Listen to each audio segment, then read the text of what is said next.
नमस्कार, सी न्यूज भारत में आप सभी का स्वागत है। यूपीएससी सिविल सर्विस जैसी कठिन परीक्षा पास करने वालों की कहानी प्रेरणादायक होती है। ऐसी ही कहानी बुलंदशहर जिले के खुर्जा शहर की रहने वाली अनुकृति तोमर की। उसने यूपीएससी परीक्षा पास कर 53वीं रैंक हासिल की। अनुकृति तोमर के पिता उत्तर प्रदेश पुलिस में पुलिस उपाधीक्षक के पद पर तैनात हैं। शुक्रवार को एनएस पब्लिक स्कूल जहांगीरपुर में आयोजित अभिनंदन समारोह में विद्यालय की पुरातन छात्रा अनुकृति तोमर को अच्छी रैंक के साथ आईएएस परीक्षा पास करने पर बधाई दी गई। इस अवसर पर विद्यालय में सांस्कृतिक कार्यक्रम आयोजित किए गए। विद्यालय के छात्र छात्राओं तथा शिक्षकों ने अनुकृति तोमर के जीवन पर प्रकाश डालते हुए उनके पद चिन्हों पर चल अपने परिवार तथा देश का नाम रोशन करने को प्रोत्साहित किया। कार्यक्रम का संचालन सीमा चौहान व तनुज भारद्वाज ने सामूहिक रूप से किया। प्रधानाचार्य योगेश चौहान ने बताया कि अनुकृति तोमर की प्रारंभिक शिक्षा एनएस पब्लिक स्कूल जहांगीरपुर से प्रारंभ हुई थी। वो शुरू से ही पढ़ाई में अव्वल रही। इस मौके पर अनुकृति तोमर ने बताया कि उनकी प्रारंभिक शिक्षा एनएस पब्लिक स्कूल से प्रारंभ हुई। पिता के पुलिस अधिकारी रहते हुए उनकी आगे की शिक्षा भिन्न भिन्न जगहों से हुई। उन्होंने राजीव इंटरनेशनल स्कूल से 12वीं की परीक्षा उत्तीर्ण की। तत्पश्चात इंदिरा गांधी ओपन यूनिवर्सिटी से मास्टर डिग्री लेकर पुणे के सिम्बायोसिस लॉ स्कूल से एलएलबी की डिग्री ली। वकालत के दौरान ही उनका सिविल सर्विस में जाने का मन हुआ और उन्होंने इसकी तैयारी शुरू कर दी। अनुकृति ने इस मुकाम तक पहुंचने का श्रेय अपने अभिभावकों और शिक्षकों को देते हुए कहा कि किसी भी मुकाम तक पहुंचने के लिए एक दृढ़ संकल्प तथा कड़ी मेहनत बहुत जरूरी होती है। इस अवसर पर चेयरमैन गजेंद्र सिंह, प्रधानाचार्य कुलभूषण शर्मा, आचार्य अतुल कृष्ण, श्रीनिवास ठाकुर, सजीव सिंह, नम्रता तोमर, धीरेन्द्र तेवतिया, संजीव सिंह, विनोद प्रधान, विजय प्रधान, कपिल छौकर, मुरली शर्मा, भूदेव शर्मा, शिवानी राघव, फुरकान अहमद आदि मौजूद रहे। ऑलमोस्ट जहां लोग इंडिया के अलग अलग पार्ट से आए थे। फर्स्ट ईयर में मैंने भी बहुत ज़्यादा स्ट्रगल फेस किया। आप सभी की तरह मेरी इंग्लिश इतनी फ्लुएंट नहीं थी। Even though I went to English medium schools, but हमारे यहाँ कल्चर होता है, लोग बोलते नहीं है इंग्लिश आपस में। Yesterday I was interacting with 9th and 11th class students I think, और मैंने उनको भी 11th क्लास को सेम चीज़ बताई थी। पर दो चीज़ें हैं जो आपको आगे बढ़ने में मदद करती है। एक तो the never give up attitude. I think अगर मैं सोचती कि मैं किसी ऐसी जगह से आई हूँ और मैं यहाँ फिट नहीं हो पा रही हूँ तो शायद आज मैं यहाँ पहुँचती ही नहीं। So I worked on my language, I worked on learning whatever I did not know. बहुत सारी चीज़ें होती है हमें स्कूल में नहीं पता होती। उस टाइम पे इंटरनेट बहुत नया नया था, बहुत सारी चीज़ें हमें नहीं पता थी। So I think these two things to take every opportunity. In college, I ended up participating in sports. I used to play basketball, I used to play volleyball. I was the head of my event management committee in college. I worked for it for 4-5 years. And in fact, a very example from my own life is I never knew how to play volleyball till I was 20 years old. 4th year में मैंने decide किया कि मैं एक नया sport सीखूंगी और मैंने अपने सारे जूनियर्स से ही स्पोर्ट सीखा। तो इस पर्सनल स्टोरी से मैं 2 ही संदेश देना चाहती हूँ जो आप लेसन्स आज घर लेके जाएं, कि जो भी अपॉर्चुनिटी आपको मिल रही है आपको उसको आंख बंद करके पकड़ लेना है, जिस भी एरिया में मिल रही है, जैसे भी मिल रही है। Because learning never stops. भले ही वो नया स्पोर्ट्स सीखना हो, भले ही वो कोई नया सब्जेक्ट सीखना हो, कोई नई लैंग्वेज सीखनी हो, learning should never stop. And everyone keeps asking me the UPSC journey. मेरे लॉ स्कूल के बाद मैंने पढ़ाई शुरू करी थी यूपीएससी की। लॉ स्कूल में भी बहुत सारे इंटर्नशिप्स किए अलग अलग कॉर्पोरेट फर्म्स में, लिटिगेशन ऑफिसेज में। I think one thing that remained was curiosity. आप में जिज्ञासा होनी चाहिए ज़्यादा चीज़ें जानने की। यूपीएससी जैसे कम्पिटिटिव एग्जाम्स तो सिर्फ क्यूरियोसिटी से ही क्लियर होते हैं। आई वुड नॉट से मैंने सिर्फ बुक्स और पेन का यूज़ किया है, मैंने यूट्यूब का, ट्विटर का, सारे प्लेटफॉर्म्स का यूज़ किया है। आपको बस सही कंटेंट ढूंढना आना चाहिए। आज हमारे पास बहुत सारे रिसोर्सेज है ढूंढने के लिए। So I will interact with the senior students separately also about their career prospects, but I think these are my 2-3 takeaways if you want to take them at home. And thank you so much again, thank you for hearing me and bearing. Event के मौके पर आप सभी का हार्दिक अभिनंदन करता हूँ। जब यह विद्यालय 2004 में स्टैब्लिश हुआ था, बहुत सारी कमियों के साथ क्षेत्र में हम लोग आए थे, या ये कह सकते हैं कि शिक्षा का अभाव के साथ साथ में जो आधुनिक युग की जो चीजें होती है, जो बच्चों को समय के हिसाब से मिलनी चाहिए, वो उस समय इस क्षेत्र में नहीं थी। माननीय श्री अनिल तोमर जी, जो विद्यालय के प्रबंधक हैं, इस क्षेत्र में आने के बाद उन्होंने सबसे बड़ा कार्य क्षेत्र की इस कमी पर क्या करना है, एक समूची एक रणनीति को बनाते हुए एक विद्या के क्षेत्र में अपने आप को अग्रसर किया। एक छोटा सा पेड़ जो 2004 में लगाया था, आज एक वट वृक्ष के समान आप लोगों के सामने है। आज मैं इस मंच पर कभी भी इतना भावुक नहीं हुआ, लेकिन पता नहीं क्यों आज नेचुरल में इतना भावुक हो रहा हूँ।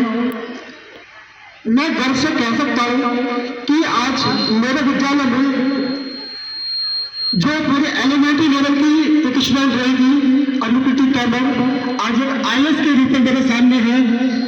इन शब्दों को बयां कर पाना मेरे लिए बहुत ही मुश्किल है। कहते हैं कि सफलता क्या होती है, तो जिसमें साइन ऑफ सक्सेस। एक जोरदार ताली अनुकृति तोमर के लिए। नमस्कार दोस्तों, आप देख रहे हैं सी न्यूज भारत। मैं योगेश कुमार शर्मा, मेरे सहयोगी वसीम खान।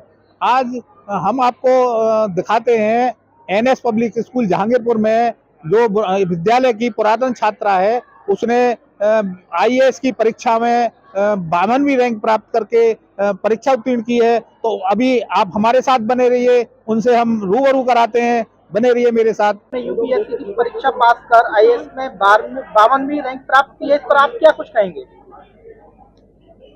सर, बहुत ही ज़्यादा सेटिस्फैक्शन है कि जितनी हमने मेहनत की है, जितने साल इसमें लगाए हैं, और जो हमारा सपना था वो अभी सच हो गया है।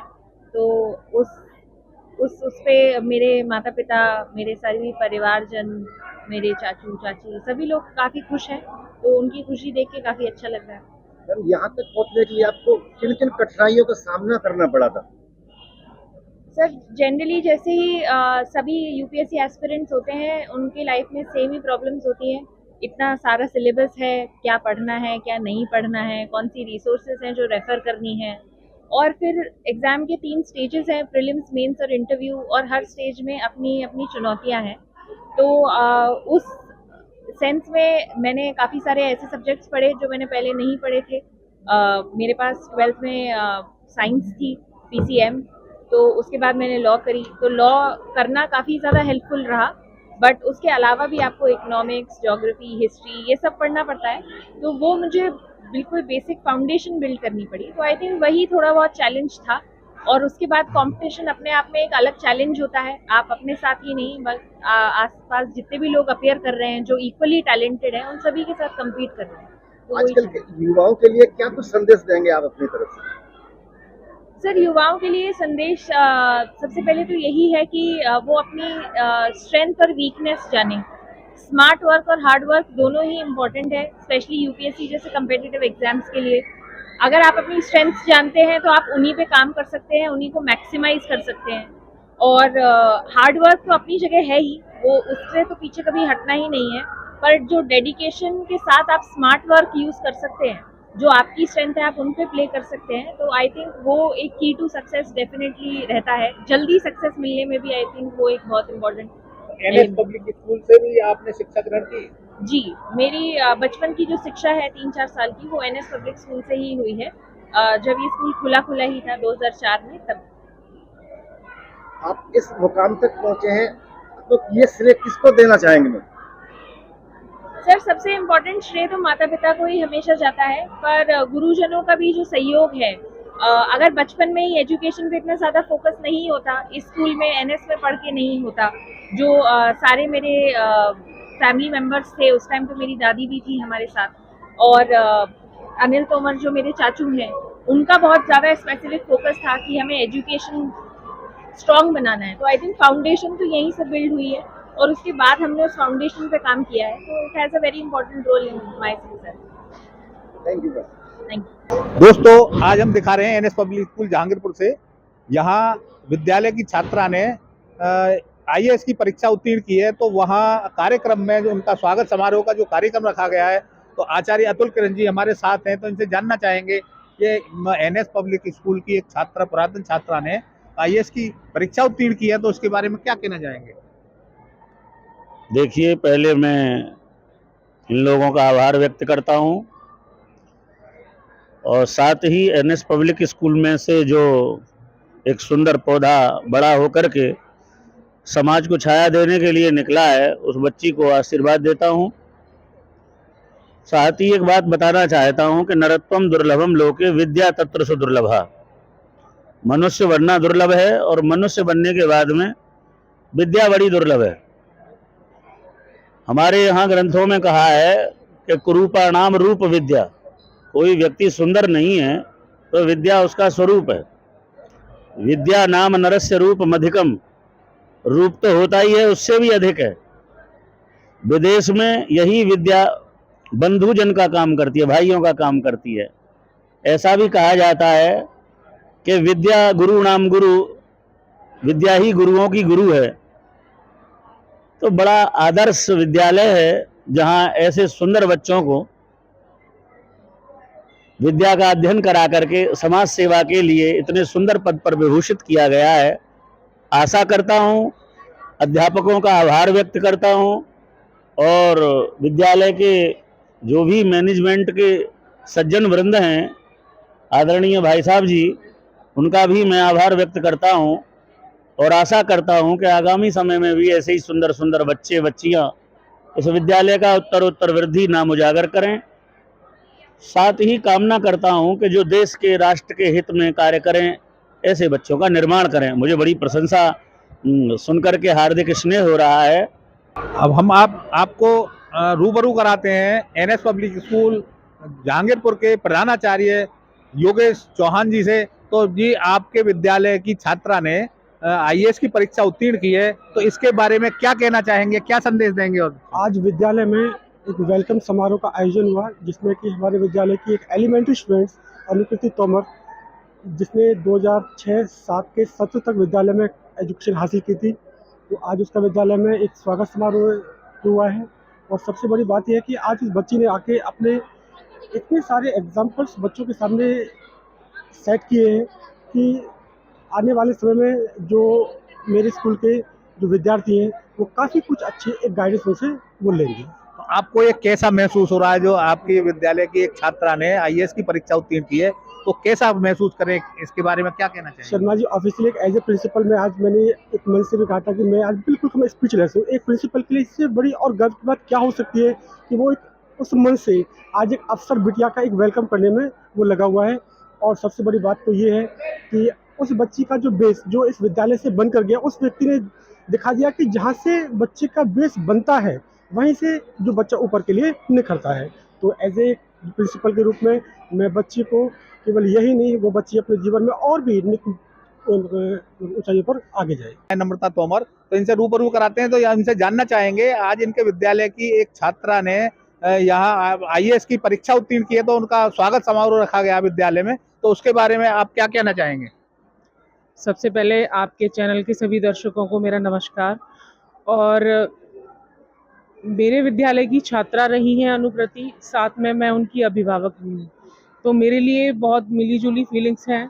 मैं इमोशनल भी हूँ और बहुत गौरवान्वित भी महसूस कर रही हूँ कि बालक इतना आगे बढ़ा, और साथ ही साथ विद्यालय का नाम तो रोशन किया है हमारे परिवार का, और मुख्य रूप से महिलाओं का जो प्रतिनिधित्व इन्होंने किया है वो देखने लायक है।